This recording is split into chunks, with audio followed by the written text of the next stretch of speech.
ગુજરાતી સાહિત્ય ફોરમના મંચ ઉપરથી વિશ્વભરના જુદા જુદા ટાઈમ ઝોનના વૈશ્વિક શ્રોતાજનોને good morning, good afternoon, good evening. Gujarati સાહિત્ય ફોરમના મંચ ઉપર આજના વક્તા, વિદ્વાન વક્તા સંજય થોરાટ, હિરલ કોટડિયા સહિત આપ સૌનું હું હાર્દિક સ્વાગત કરું છું. આજે આભાર વ્યક્ત કરનાર અમારા એમ્બેસેડર, ઇન્દોરના એમ્બેસેડર નિર્ઝરી વસાવડાનું પણ હું હાર્દિક સ્વાગત કરું છું. ગુજરાતી સાહિત્ય ફોરમ વિશે જો હું આપને ટૂંકમાં કહું ને, તો એ એક નોન રિલિજિયસ અને નોન પોલિટિકલ સંસ્થા છે. દુનિયાભરમાં 60 મિલિયન લોકો, ગુજરાતી લોકો ફેલાયેલા છે, અને એ ગુજરાતીઓ જ્યાં જ્યાં વસે ગુજરાતી ત્યાં ત્યાં સદાકાળ ગુજરાત એ ન્યાય. ત્યાં પોતાનો પહેરવેશ, પોતાની ભાષા, પોતાના રીત રિવાજો અને તહેવારો બધું જ લઈને એ ખૂણે ખૂણે ફેલાયેલા છે.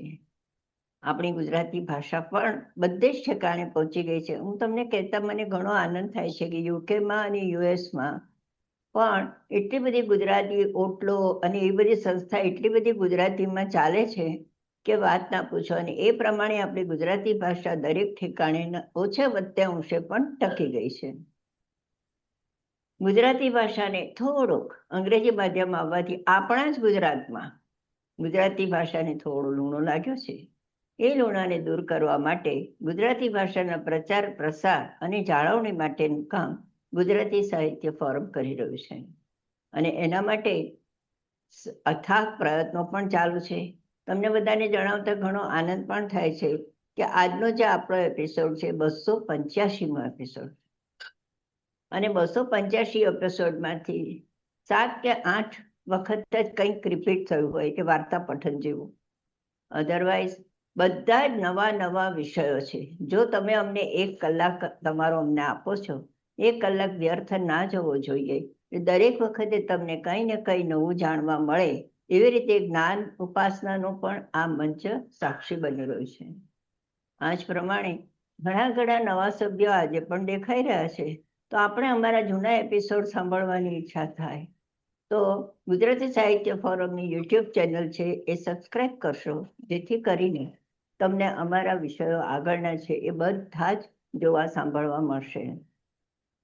હવે તમે જ્યારે એ સાંભળો છો ત્યારે તમારા મનમાં કોઈ પ્રશ્ન ઉપસ્થિત થાય તો કોમેન્ટ બોક્સમાં લખશો, જેથી કરીને વક્તા એનો જવાબ જરૂર આપશે.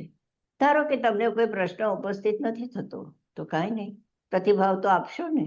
અને પ્રતિભાવ દ્વારા જ, પ્રતિભાવના જળ સિંચન દ્વારા જ આજે ગુજરાતી સાહિત્ય ફોરમનું વટવૃક્ષ અનેક રીતે ફેલાયેલું છે.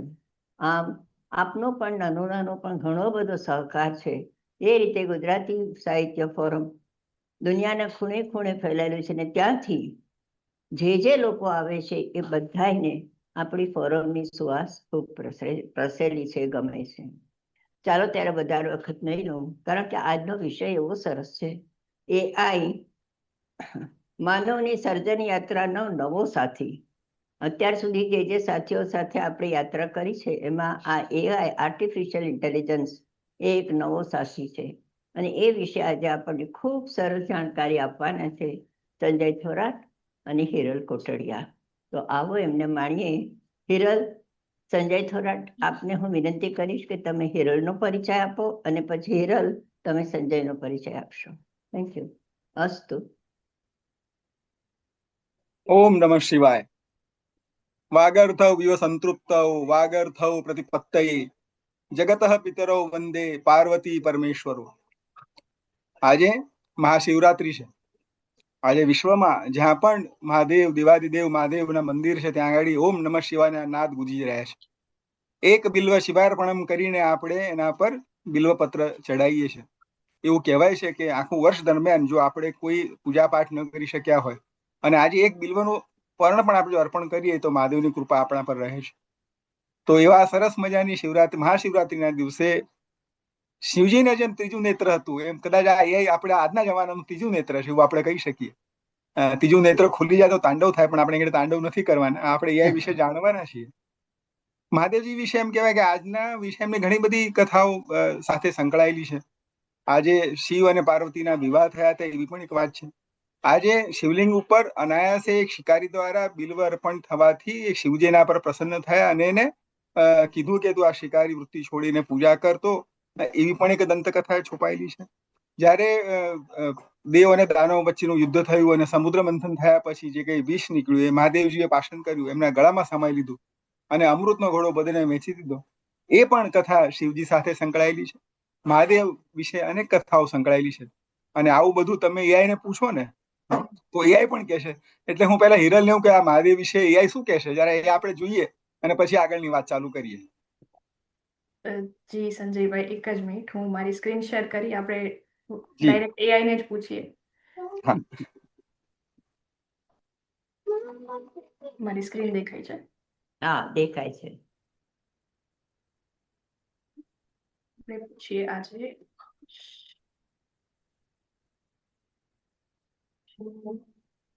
હમ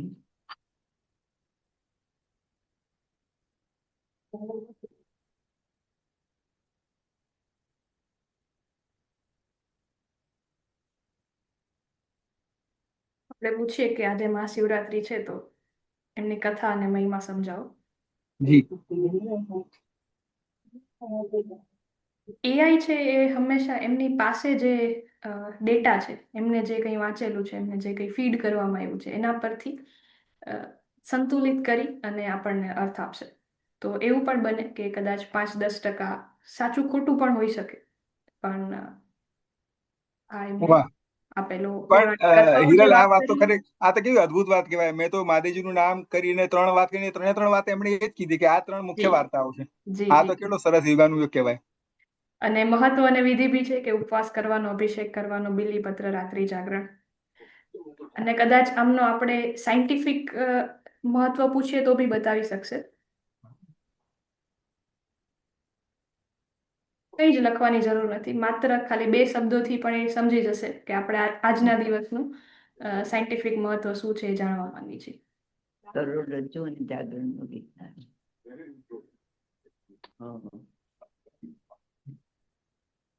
જી સંજયભાઈ. સરસ. તો મિત્રો તમે જોયું કે આ સ્ક્રીન ઉપર આપણે માત્ર આજે મહાશિવરાત્રીનું મહત્વ એવું લખ્યું અને એક સાથે આપણને કેટલી બધી વિગતો મળી ગઈ. આ તો આપણે અભ્યાસ કર્યો છે, વાંચ્યું છે, સાંભળ્યું છે, જાણ્યું છે, જોયું છે, એટલે આપણે કહીએ. પણ હિરલે કીધું એમ જ એ વાત તદ્દન સાચી છે કે એઆઈને આપણે જે શબ્દો આપીએ એ વસ્તુ પકડીને લઈ આવે છે. વાત આપણે હિરલના પરિચયથી હતી, તો હવે એ ચાલુ કરું કારણ કે પેલા મહાદેવની વાત લીધી, મહાદેવની વાત પૂરી કરીએ. તો હિરલ કોટડિયા એકદમ યુવા એન્જિનિયર છે.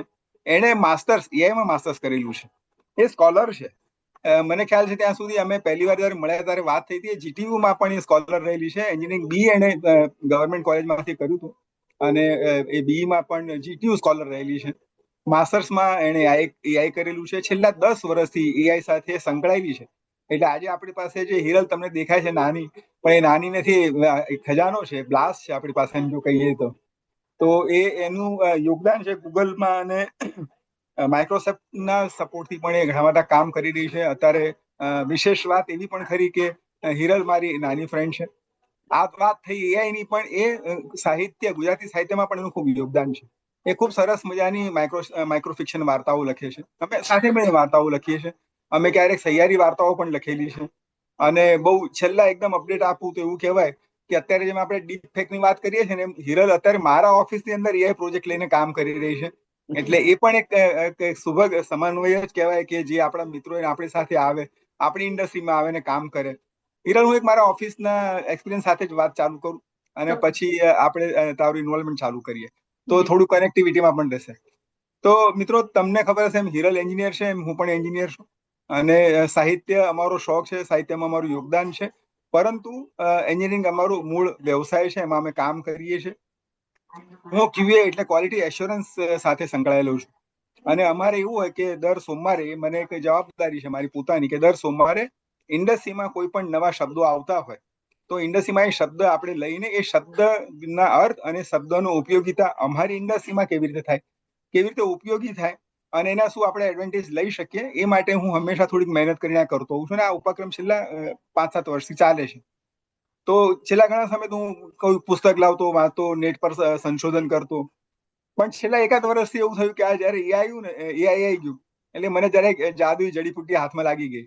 એટલે હવે હું એને ખાલી એક શબ્દ આપી દઉં, ધારો કે કાઇઝન, તો એને કાઇઝન શબ્દ આપ્યા પછી હું લખું કે કાઇઝન એટલે શું, કાઇઝન ક્યાં આવ્યું, કાઇઝનના ઉપયોગ શું, અને મારી ઇન્ડસ્ટ્રીની અંદર કાઇઝન કઈ રીતે ઉપયોગી થઈ શકે, એમાં કઈ રીતે ક્વોલિટી કલ્ચર ડેવલપ થઈ શકે, અમે શું સ્ટેપ્સ લઈ શકીએ, કેવી રીતે મોનિટર કરી શકીએ, કેવી રીતે એની પીપીટી બનાવી શકીએ, કેવી રીતે એના ફોર્મેટ થઈ શકે, કેવી રીતે એને એક્ઝિક્યુશન કરી શકીએ, આ બધા એને પ્રશ્નો નાખું એટલે બિલકુલ બુલેટ ફોર્મમાં એક વસ્તુ કરીને આપણને લઈ આવે.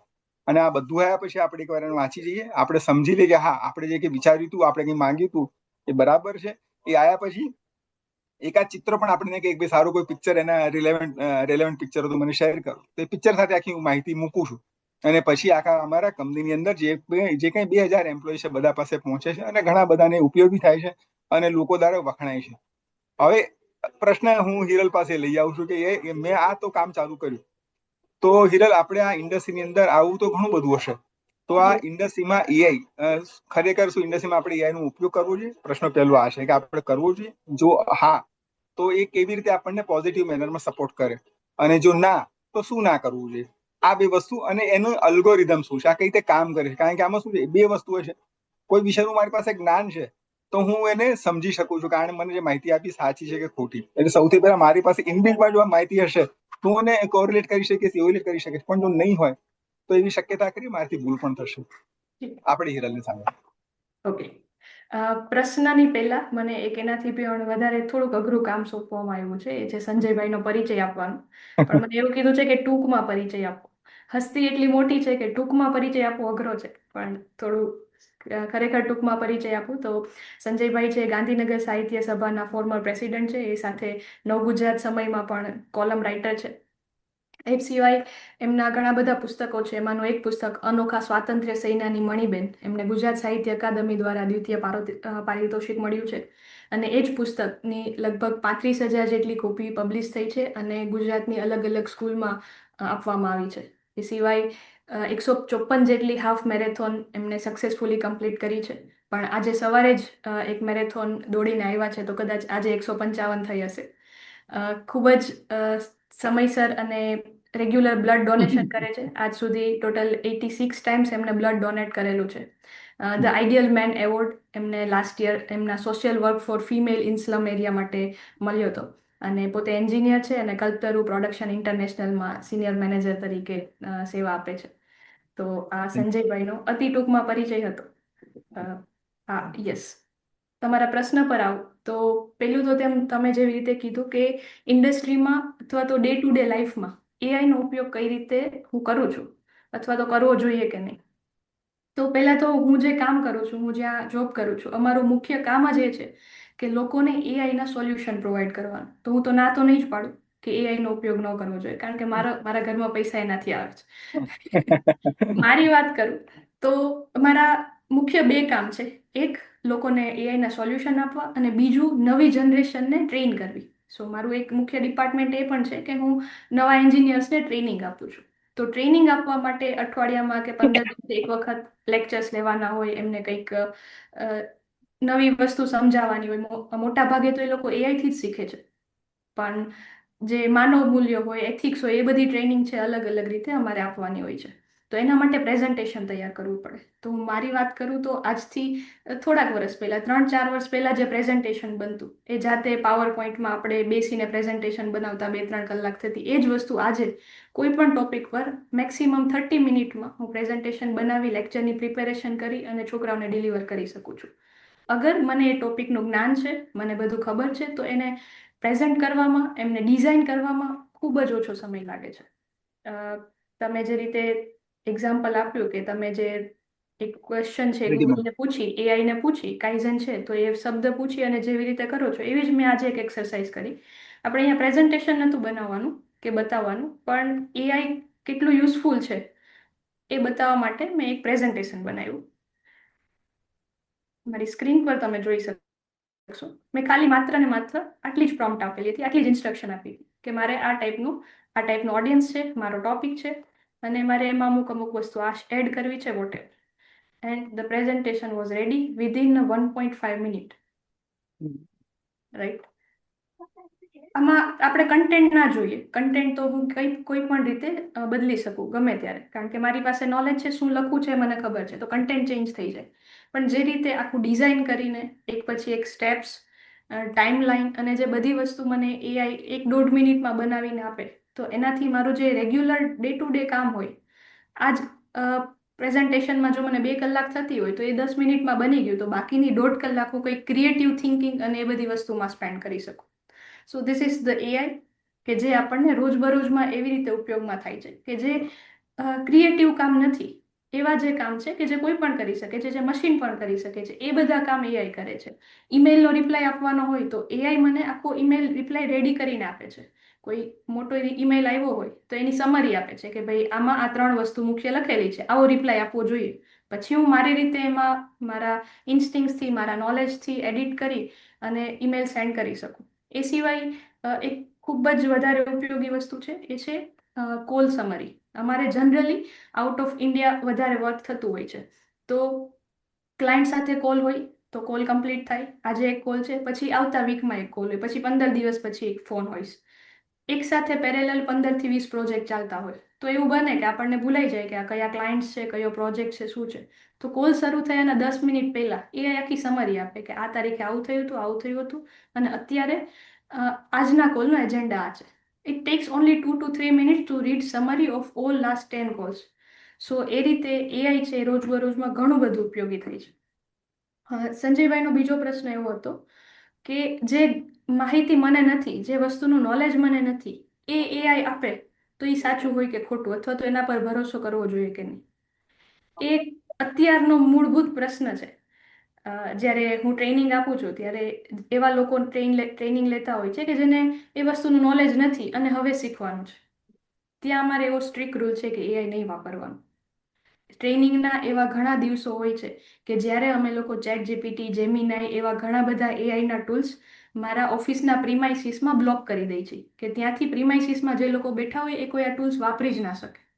કારણ કે જો તમારે નવું શીખવાનું છે, નવું રિસર્ચ કરવાનું છે, AI is there four research, બધું જ કરી આપશે. પણ જો તમને થોડુંક બી ફંડામેન્ટલ ખબર હોય, આ સાચું છે કે ખોટું એ ખબર હોય, તો એ તમારા માટે કામનું છે. જે આખી નવી જ દુનિયા છે, તમે ડૉક્ટર પાસે દવા લીધી અને ડૉક્ટરે 3 દવા પ્રિસ્ક્રિપ્શનમાં લખીને આપી, હવે આ દવા શેના માટે છે એ તમે એઆઈને પૂછીને ડૉક્ટરને જજ કરો કે ભાઈ આવું થોડી અપાય, આ મને તો પેટમાં દુખે છે અને ડૉક્ટરે તો માથું દુખવાની દવા આપી છે. તો એ વસ્તુ તદ્દન ખોટી છે. હા, જ્યારે આપણને નોલેજ નથી ત્યારે એઆઈનો યુઝ ન કરાય. હા, એટલે એક આમાં હું પૂર્તતા કરું. હમણાં એવું થયું કે થોડું આપણે લાઇટર સાઈડ પર વાત કરીએ. હમણાં એક પરિવારની અંદર એક બેને ભાઈએ કીધું એમના પતિ એમના પત્નીને કે હવે તારા ફેમિલીમાં કોઈ પણ બીમાર હોય, માથું દુખતું હોય, પેટમાં તકલીફ હોય, તાવ આવતો હોય, ગાયનેક ઇસ્યુ હોય કે કઈ સર્જરી કરવાની હોય, તો મેં કીધું હવે તું મને કહેજે. કે હવે એન્જિનિયર તો મારા જેમ, મને કહેજો, હું કે બધા કે એક્સપર્ટ થઈ ગયો છું એમ. કે શું યાર કે મસ્કરીઓ ચાલુ કે હા કે હું એઆઈ શીખી ગયો છું, મને એઆઈ પરથી બધી વિગતો આવડી, હું બધું જાતે એમ કરી શકું એમ. એટલે એ અમુક વસ્તુ એઆઈ પરથી શીખીને અખતરા ના કરાય. એ આપણને કે સ્વિમિંગ કરવાનું છે, સ્વિમિંગ આપણે પૂછીએ એને તો સ્વિમિંગની આપણે ટેકનિક બતાવી શકે, પણ સ્વિમિંગ પુલમાં તો આપણે જાતે જ પડવું પડે. એનું ટ્રેનિંગ કોચ આપણે સાથે, કાંઈ એ જેમ ટૂલ છે તો એ ટૂલનો જો એક્ઝેક્ટ ટ્રેનર હોય તો કદાચ આપણે વધારે એનું ફ્રૂટફુલ યુઝ કરી શકીએ, રાઈટ? તો એવા એઆઈમાં એવા કયા બેઝિક વસ્તુઓ જે છે કે જેથી કરીને આપણે એનો ઉપયોગ કરવામાં સરળતા રહે? કારણ કે આપણે કોઈ એનો શબ્દ કે આપણે આપીએ તો કોઈ માહિતી લેવી હોય કે આપણે કંઈક સમજવું હોય, કોઈ સ્ટુડન્ટ હોય તો એને ઇંગ્લિશમાં એસે લખવો છે કે મેથ્સના એને કંઈક જવાબો જોઈએ છે, આપણે સ્ટુડન્ટની વાત કરીએ, પછી કોલેજના વિદ્યાર્થીની પણ વાત કરીએ, તો એ કઈ રીતે હેલ્પફુલ થઈ શકે જેથી કરીને પ્રોપર આપણને મળે? એમાં કંઈક ટેકનિક્સ તો હશે જ, કારણ કે અત્યારે આપણે યુઝ કરીએ આપણે આપણા હિસાબે કરીએ છીએ, આપણને જેમ મનમાં આવ્યું પ્રમાણે કરી લઈએ છીએ, ગાંડા ગીલા કાઢીને જે આપણે કહીએ ને. પણ પ્રોપર મેનરમાં કઈ રીતે થઈ શકે, એના કંઈક માર્ગ હશે તો આપણને. જી, ઓકે. તો અત્યારે આપણે જે બધા યુઝ કરી છીએ, અને મેં પણ એક્ઝામ્પલ એક બતાવ્યું, બે વસ્તુ છે, ChatGPT અને જેમિની એઆઈ. આ બંને ટૂલ એવા છે કે જેના પર આપણે કોઈ પણ પ્રશ્ન અથવા તો કોઈ પણ વસ્તુ વિશે, કોઈ પણ ટોપિક પર આપણે વાત કરી શકીએ છીએ. પણ એના પછી આ બે બેઝ ટૂલનો ઉપયોગ કરીને ઘણા બધા એવા ટૂલ્સ બનાવ્યા છે કે જે સ્પેસિફિક છે. મેં દવાનું એક્ઝામ્પલ આપ્યું કે આપણે ન પૂછાય કે ભાઈ આ દવા છે એ માથાની છે કે પેટની, કે આ મારે વાપરવી જોઈએ કે નહીં. પણ એવા ઘણા બધા ટૂલ છે કે જેનો ડૉક્ટર પોતે એઝ અ સેકન્ડ ઓપિનિયન ઉપયોગ કરી શકે છે અને કરે છે. પોતાને નોલેજ છે 100%, પણ કંઈક વસ્તુ નવી આવી તો ડોક્ટર એમને પૂછી શકે એઆઈને કે આ વસ્તુ શું છે, કારણ કે ડોક્ટરને નોલેજ છે રીવેરીફાઈ કરવાનું. સો એઝ અ સેકન્ડ ઓપિનિયન એનો યુઝ કરી શકે. સ્ટુડન્ટ માટે અથવા તો કોઈ પણ પ્રોફેશનલ માટે જે લોકો રિસર્ચર છે, ઘણા બધા એવા ટૂલ્સ છે જે સ્પેસિફિક છે. ફોર એક્ઝામ્પલ, વિડીયો એડિટિંગ છે, તો વિડીયો એડિટિંગ માટેના ઘણા ટૂલ્સ છે કે જેના પર વિડીયો બને છે. હું એક વિડીયોનું એક્ઝામ્પલ પણ બતાવીશ કે કઈ રીતે આપણે એમનો વિડીયો નવો બનાવી અને સોશિયલ મીડિયામાં અથવા તો આપણા ખુદના પ્રચાર પ્રસાર માટે કઈ રીતે એનો યુઝ કરી શકીએ. એના સિવાય કોડિંગ માટે ઘણા બધા ટૂલ્સ છે કે જેનો ઉપયોગ કરી અને ખૂબ જ ઝડપથી કોડિંગ કરી શકાય. એવું ના હોય કે આપણે એઆઈને કહી કે આ કરી દે અને એઆઈ બનાવી આપે, પણ આપણી જે સ્કિલ છે એને એઆઈથી એન્હાન્સ કરી શકાય. રિસર્ચ માટે નોટબુક એલએલએમ કરીને એક ટૂલ આવે છે, નોટબુક એલએમ. સો એ જ્યારે કોઈ માણસ રિસર્ચ કરે છે તો એમને કઈ રીતે રિસર્ચના ટોપિક્સ બનાવવા, એમનું સ્ટ્રક્ચર કઈ રીતે બનાવવું, પાસ્ટમાં જે રિસર્ચ કર્યા છે એમના રેફરન્સીસ આપે, તો એવી રીતે ઘણી બધી વસ્તુમાં હેલ્પ કરી શકે છે. ઇવન ફોર રાઇટર્સ એવા બી ઘણા બધા ટૂલ્સ છે જે સ્પેશિયલી તમને નોવેલ રાઇટિંગ માટે હેલ્પ કરી શકે છે, નવલકથા લખવા માટે. તો type.ai કરીને એક ટૂલ છે, એ માત્ર ને માત્ર તમને નવલકથા લખવા માટે ઉપયોગી છે. એમને આપણે કહેવાનું કે તમે ફિક્શન લખો છો, નોન ફિક્શન લખો છો, કઈ ભાષામાં નવલકથા લખવી છે. એમાં ઘણા બધા પાર્ટ્સ હોય, એક આઈડિયાઝ કરીને હોય, ત્યાં તમે તમારા આઈડિયા લખી શકો, એઆઈ સાથે ચેટ કરી શકો. એ તમને એવા ક્વેશ્ચન્સ પૂછે કે જો તમે રાઇટર બ્લોકમાં હોય તો એમાંથી એ રીતે બહાર આવી શકો. એ તમને એવું પૂછે કે ભાઈ તમારી કહાનીનો મુખ્ય વિચાર શું છે, તમે કયા વિષય પર લખવા માંગો છો, પછી એમાં કયા કયા પાત્ર આવશે. તો એ તમારી સાથે એક કમ્પેનિયનની જેમ વાત કરે. વાર્તા એની નથી, વાર્તા આપણી જ છે, આપણા જ પાત્રો છે, આપણું જ વિષય વસ્તુ છે. પણ એક વખત કંઈક લખ્યું, એક પેરેગ્રાફ લખ્યો, એક પ્રકરણ લખ્યું, પછી એમાં અપડેટ્સ આપે કે આમાં આના બદલે આવું કરીએ તો કેવું, એવા વિચારો આપે, નવી નવી દિશાઓ આપે કે આવું પણ કામ કરી શકાય. અને સૌથી મહત્વનું, જોડણીની તમામ ભૂલો એ શોધી આપે. જોડણી જોઈ આપે. જી, એવું બને કે ગુજરાતી ભાષા માટે એ હજુ એટલું તૈયાર નથી, અંગ્રેજી ભાષા માટે તમામ સ્પેલિંગ 110% એ સાચા કરેક્ટ આપી શકે, હા, ગુજરાતી ભાષા માટે એટલું તૈયાર નથી, તો ક્યાંક નાની મોટી જોડણીની ભૂલ આવી શકે એવા ચાન્સીસ છે. સો આ એક સ્પેસિફિક વસ્તુ માટે થઈ. તો એવી રીતે તમે જે બી પ્રોફેશનમાં હોય, there is a plenty of tools કે આપણે એનો યુઝ કરી શકીએ. અને ઘણા બધા પેઇડ ટૂલ્સ પણ છે.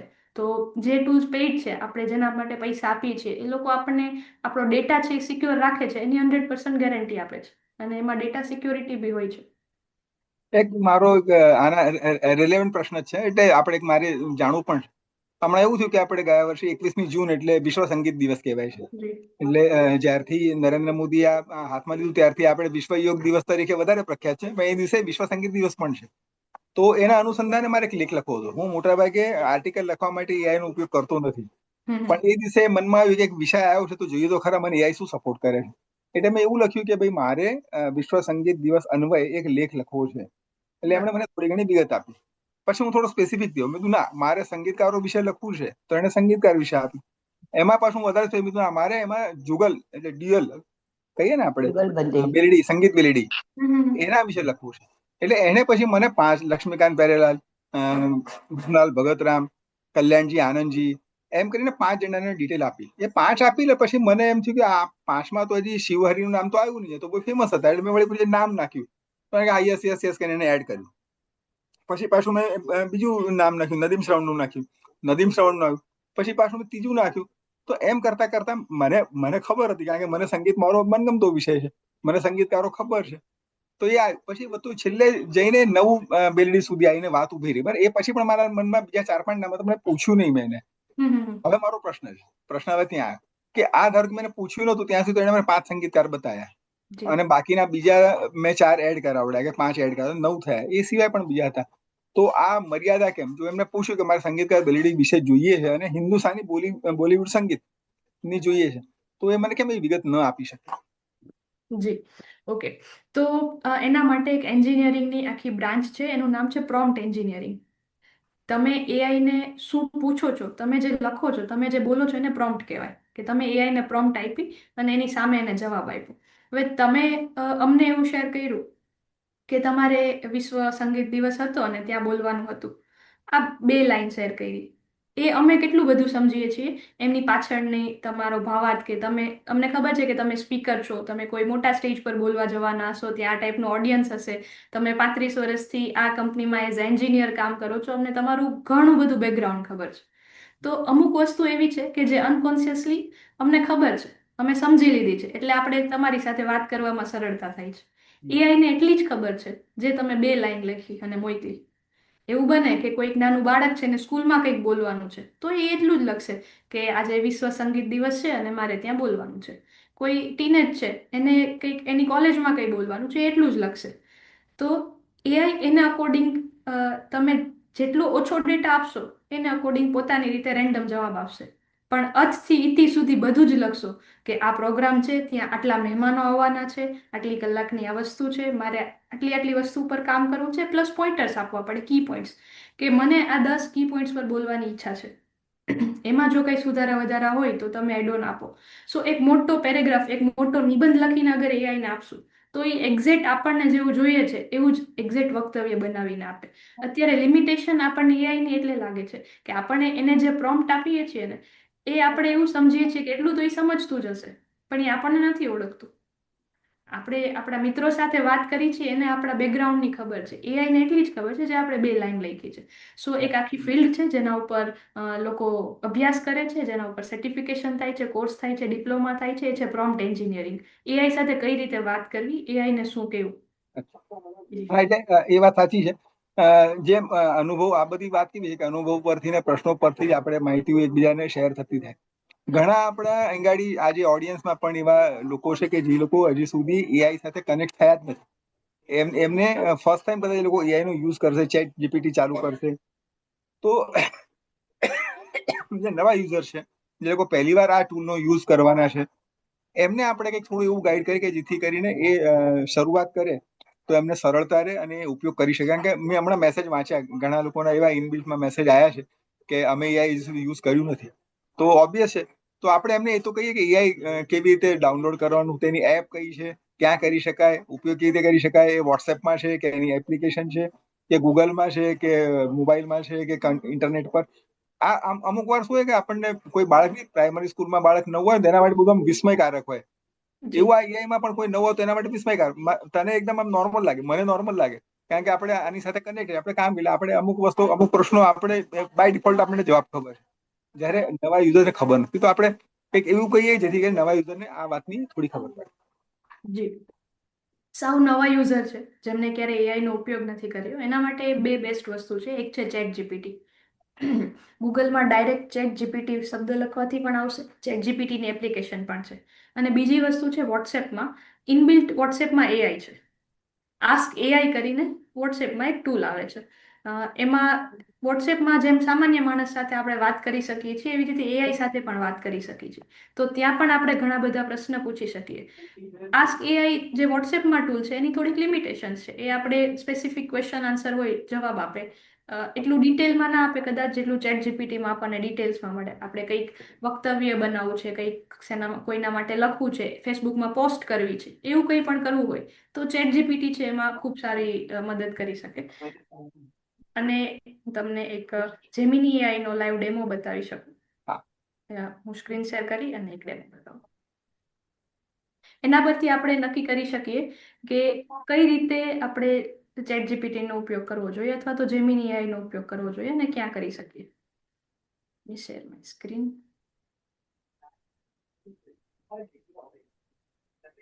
તો ગૂગલમાં માત્ર જેમિની લખવાથી આવી રીતે જેમિની એઆઈ છે ઓપન થશે. મારી સ્ક્રીન દેખાય છે, રાઈટ? યસ. ઓકે.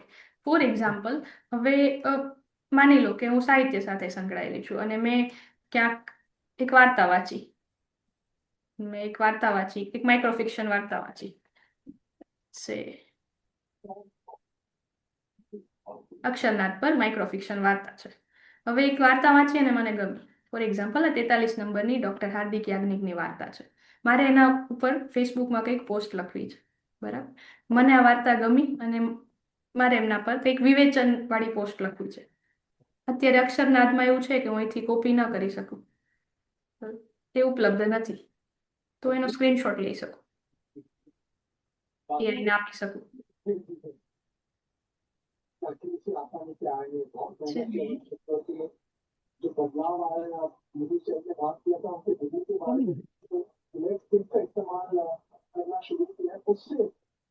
Yeah.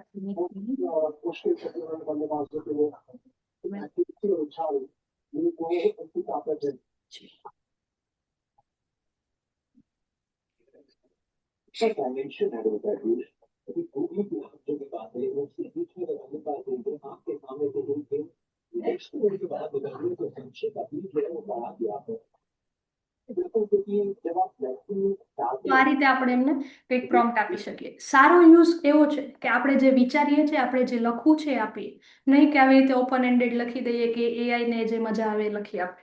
પણ એક્સપેરિમેન્ટ માટે કદાચ આટલું પણ આપીએ. અહીંયા મેં વાર્તા કોપી પેસ્ટ પણ નથી કરી, ખાલી ને ખાલી એનો સ્ક્રીનશોટ આપ્યો છે.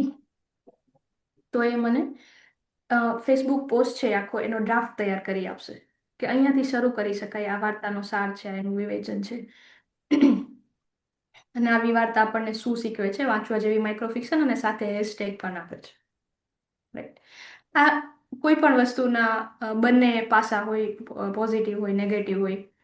તો હા, એવું બને કે જે માણસને કંઈક ટેકનિકલ નોલેજ જ નથી, વાર્તા વિશે ખબર જ નથી, એ માણસ પણ એઆઈનો ઉપયોગ કરીને મજા આવે એવું લખી અને ફેસબુકમાં મૂકી શકે, અને એ એવું કન્ટેન્ટ બને કે જે કંઈ કામનું ન હોય, એની કંઈ ગુણવત્તાનું હોય.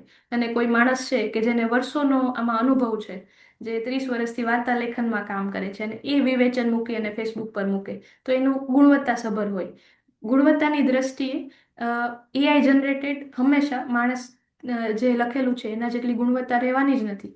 પણ એઆઈનો ઉપયોગ આપણે આવી રીતે આપણે જે વસ્તુ લખેલી છે એમાં જોડણીની ભૂલો કાઢવા માટે, એને કંઈક સ્ટ્રક્ચરાઇઝ કરવા માટે, એમાં નવી વસ્તુ એડ કરવા માટે, એમાં બધે કરી શકીએ.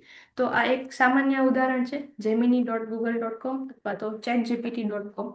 આ બંને એવી વસ્તુ છે કે જ્યાં તમે રોજબરોજની સામાન્ય વસ્તુ પૂછી શકો છો, કંઈ પણ કન્ટેન્ટ બનાવડાવી શકો છો. અને આ એક પોઈન્ટ છે કે જ્યાંથી તમે એઆઈને વાપરવાનું શરૂ કરી શકો છો. રાઈટ. એક બીજી વાત એવી હતી, હિરલ, આજે બરાબર 1 વર્ષ થયું આપણે પ્રયાગરાજમાં મહાકુંભ હતું ગયા વર્ષે. જી. હા, અને મહાકુંભની અંદર રોજ આપણે સવારે છાપું ખોલીએ ને એટલે આંકડા આવતા હતા કે આજે 50 લાખ લોકોએ સ્નાન કર્યું, આજે 1 કરોડ લોકોએ સ્નાન કર્યું. તો એ વખતે મનમાં સતત પ્રશ્ન ગુમરાહ કરતો તો આંકડા કેવી રીતે લઈ આવે છે? આપણા લગ્નમાં ધારો કે 1500 માણસ જમવા બોલાયા હોય તો આપણે ડીશ ગણીને મૂકી હોય 1200 ડીશ, તો આપણને ખબર પડે કે 1200 લોકો જમીને ગયા, અથવા એક એવરેજ હોય કદાચ 100 માણસ પ્લસ માઇનસ હોય તો એ અંદાજ લાગે. પણ અહીંયા આગળ આંકડાનો અંદાજ કેવી રીતે? આ પ્રશ્ન મારા મનમાં હતો અને એ મને તો સમાધાન મળ્યું, પણ અત્યારે હું ખોલતો નથી. એ મારે તારી પાસે જ સમજવું છે કે એ આંકડા પછી હું કહીશ, હું કઈ રીતે જાણી લેવી કહીશ, પણ અત્યારે મારે તારી પાસે જાણવું છે કે આ ધારો કે આવી ક્યારે જયારે આવી મોટી ઇવેન્ટ થતી હોય, જયારે લાખો અને કરોડો લોકોની સંખ્યામાં લોકો આવતા હોય, ચારે દિશાથી આવતા હોય, વિમાન માર્ગે, રેલ માર્ગે, બસ માર્ગે, પગપાળા, જ્યાં માર્ગ નથી ત્યાંથી પણ લોકો આવતા હોય, નદીથી, હોડીથી પણ આવેલા લોકો છે. તો આ સંખ્યાનું ટ્રેકિંગ કેવી રીતે થાય છે? ઓકે. એના માટે આર્ટિફિશિયલ ઇન્ટેલિજન્સ એઆઈમાં એક બ્રાન્ચ છે જેનું નામ છે કમ્પ્યુટર વિઝન. કમ્પ્યુટર વિઝન એટલે માણસનું જે વિઝન છે એવું જ સેમ મિમિક કમ્પ્યુટર વિઝન કરેલું છે. હું અહીંયા જોઈ શકું છું કે સામે આ ફ્લોર ઉપર 4 લોકો બેઠા છે. એવી રીતે એઆઈ પણ જોઈ શકે છે કે અહીંયા આટલા લોકો હાજર છે કેમેરા થ્રુ. તો જ્યારે મહાકુંભ થયો ત્યારે આખા કેમ્પસમાં એઆઈ પાવર્ડ કેમેરા લગાડેલા હતા. એમના ઘણા બધા ઉપયોગ હતા. એમાંના મુખ્ય 2 ઉપયોગ છે. એક છે કાઉન્ટિંગ, પીપલ કાઉન્ટિંગ, જેટલા લોકો એન્ટ્રાન્સ, જે મેજર ગેટ છે જ્યાંથી એન્ટ્રી થાય છે, ત્યાંથી જે લોકો આવે છે, એમનું એઆઈ થ્રુ કાઉન્ટ કરેલું હતું. So that is people counting. અને બીજું મેજર યુઝ એમનો એ હતો, અને જે બહુ જ સક્સેસફુલ રહ્યો મહાકુંભમાં, એ હતો ક્રાઉડ મોનિટરિંગ. એ જે કેમેરા છે એનો આટલો એરિયા છે, એની અંદર એવી રીતે ફિક્સ કરેલું હોય કે આ એરિયામાં 500 થી વધારે લોકો થાય તો એલર્ટ આપે.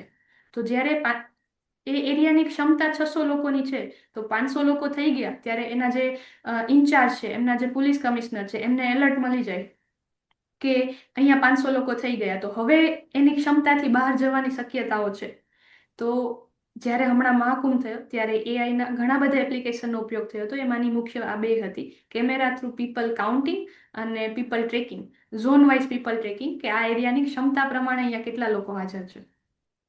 એટલે આ છે ને, હવે હું વાત કહું, અમને કેવી ખબર પડી હતી, અમારે એવું થયું કે ત્યાં આગળ મહાકુંભમાં અમે ગયા ને તો રાતે અમે લેટે હનુમાન ગયા હતા. હમ. અને લેટે હનુમાન જયારે ગયા ને તો ત્યાં દર્શનમાં લાઈન હતી, એટલે આમ સહજ પેલું આપણો સ્વભાવ પૂછપરછ કરવાનો, એટલે પૂછું એક જણને પોલીસને, એટલે મને કીધું સામે છે ને કે સેન્ટર છે કે ત્યાં આગળ. અને ત્યાં જોયું તો એક વિશાળ રૂમની અંદર અનેક સ્ક્રીનો લાગેલી હતી, અને ત્યાં કંટ્રોલિંગ એક નંબર્સ ઓફ પીપલ કંટ્રોલિંગમાં પણ હતા, પણ એક જે હતો ને મેન માણસ, એ ખાલી એમ એને ક્યાંય ડાઉટ પણ એ સ્ક્રીન તરત મોટી કરી, એક મોટી સ્ક્રીન આપણી વોલ જેવી સ્ક્રીન હતી, તરત એમાં રિફ્લેક્ટ થાય કે આ કયા એરિયામાં છે, કેટલા મીટરની અંદર છે, કોણ ત્યાં કન્સર્ન ઓફિસર છે, એ કોના અંડરમાં પોલીસ કોણ ત્યાં, એટલે વિધિન ફ્યુ મિનિટ એ કનેક્ટ થઈ જાય અને ત્યાં આગળ એક્શન લેવાઈ જાય. તો આ ભગદડ જયારે મચી હતી ત્યારે બી મેસેજ તો કન્વે થયો હતો, પણ એને મેસેજ ઓબે ના કર્યો. અને આ વાત સાચી કે એ લોકોના પાસે આખા ફેસ ડિટેક્ટના કેમેરા લાગેલા છે, એટલે આ એક થયું હતું. આવું નવું ક્રિકેટનું, હમણાં ક્રિકેટની મેચ પણ ચાલી રહી છે, તો ક્રિકેટની અંદર પણ આ લોકો આ એઆઈ ટેકનોલોજી યુઝ કરે છે એવું મને ખ્યાલ છે. એ કેવી રીતે કરે છે? ક્રિકેટનો જવાબ આપું એ પહેલા એક એડ ઓન કરું આગળ મહાકુંભ વાળા પ્રશ્નમાં. એ અત્યારે એક ફોરેન્સિક સર્ચ કરીને એ ટર્મ યુઝ થાય છે.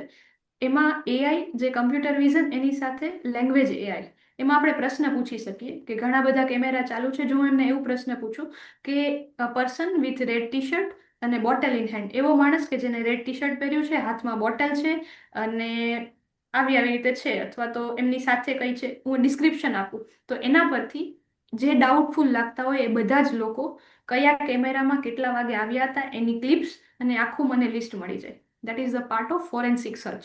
તો એ પણ મહાકુંભમાં યુઝ થયું હતું અને એનાથી પણ ઘણો બધો ફાયદો થયો હતો એવા લોકોને ટ્રેક કરવા માટે કે જે ડાઉટફુલ લોકો હતા. ઇવન ઓકે, ફોરેન્સિકની વાત કરી તો એક પ્રશ્ન મારા મનમાં એ પણ આવ્યો કે હમણાં ગયા વર્ષે અમદાવાદની અંદર એક પ્લેન ક્રેશ થયું હતું, જી જેવા આપણા પૂર્વ મુખ્યમંત્રી વિજયભાઈ રૂપાણીનું પણ અવસાન થયું હતું. જી લગભગ 247 લોકોને એમાં અવસાન થયા હતા. ગાંધીનગરની અંદર નેશનલ ફોરેન્સિક યુનિવર્સિટી છે, અને ત્યાંથી બધાના ડેડ બોડીના પીસીસ એ લોકો લઈ આવ્યા હતા, કારણ કે કોઈનું કશું કંઈ હાથમાં આવ્યું હતું નહીં. તો ફોરેન્સિક લેબની અંદર એ ડિટેક્ટ કરે ડીએનએ પ્રમાણે, ને એ લોકો એના પેરેન્ટ્સને કે જે બી ફેમિલી મેમ્બર્સને લોકો આપતા હતા. એ વખતે પણ એક એઆઈ ટેકનોલોજીનો યુઝ થયો હતો. એવું કહેવાય છે કે એઆઈ ટેકનોલોજીથી એ લોકોને આ કામમાં વધારે સરળતા રહેતી. એ કઈ રીતની ટેકનોલોજી હોય છે? એમાં એઆઈ ટેકનોલોજી બંને હોય, કમ્પ્યુટર વિઝન ટેકનોલોજી પણ હોય. આપણે જે સીસીટીવી કેમેરાની વાત કરી છે એવી રીતે ઇન્ડસ્ટ્રીયલ કેમેરા આવે જે ખૂબ જ નાની નાની માઇક્રો વસ્તુ પણ સર્ચ કરી અને ડિટેક્ટ કરી શકે. તો એમાં કમ્પ્યુટર વિઝનનો એઆઈ ટેકનોલોજીનો યુઝ થઈ શકે, જે બધા સેમ્પલ્સ છે એને ડિટેક્ટ કરવા માટે, એને સમજવા માટે, એને આઈડેન્ટિફાઈ કરવા માટે કેમેરા થ્રુ. પ્લસ ફોરેન્સિકમાં મેજર જે એઆઈ ટેકનોલોજી આવે એ હોય sensor base AI IoT technology, કે ફોર એક્ઝામ્પલ એક્સરેસ છે, તો જે બધા અલગ અલગ રેસથી આપણને ઇમેજીસ મળે છે એનું પ્રોસેસિંગ થાય. તો માણસ જેવી રીતે આવી રીતે એક્સરે જોઈ અને જોઈ શકે કે અહીંયા અહીંયા આવી રીતે પ્રોબ્લેમ છે, તો એમાં ભૂલ હોવાના પણ શક્યતા રહે, અને પ્લસ એ વાર લાગે. જ્યારે એઆઈ છે એ ખૂબ જ ઝડપથી એમને ચેક કરી શકે અને એને આપણે as a second opinion use કરી શકીએ. તો ફોરેન્સિક સર્ચમાં જે એઆઈ છે એ બધી જ જગ્યાએ એઝ અ સેકન્ડ કમ્પેનિયન બધી રીતે યુઝ થઈ શકે છે. મુખ્ય પ્રશ્ન મારે એઆઈ નો જે સમજવો છે કે આ તો બરાબર છે, આપણે એઆઈ ને પૂછ્યું અને એઆઈ આપણને કહે છે.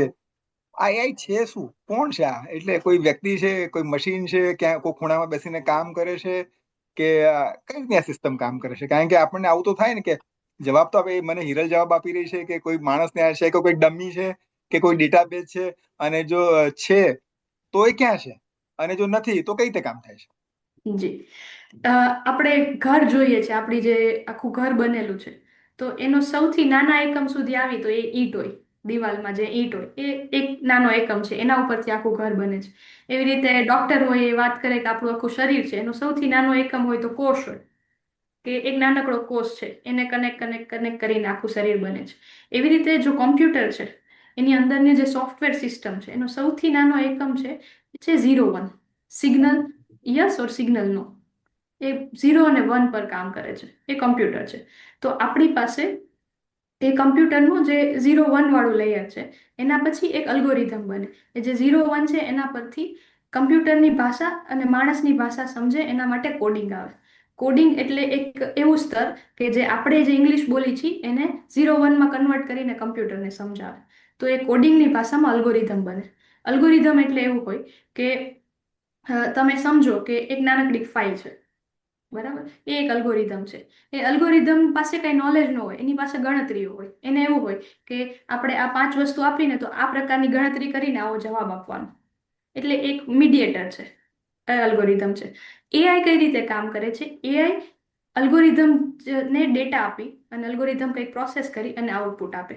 જે રીતે માણસનું મગજ કામ કરે છે, હ્યુમન બ્રેઇન કામ કરે છે. હ્યુમન બ્રેઇનમાં ન્યુરોઝ હોય, રાઈટ? તો જેવી રીતે માહિતી મળે છે, ન્યુરોઝ છે એના ઉપર વિનિમય કરે માહિતીનો, અને પાછા આપણે આગળના જે ચેતાતંતુ હોય એમને જવાબ આપે.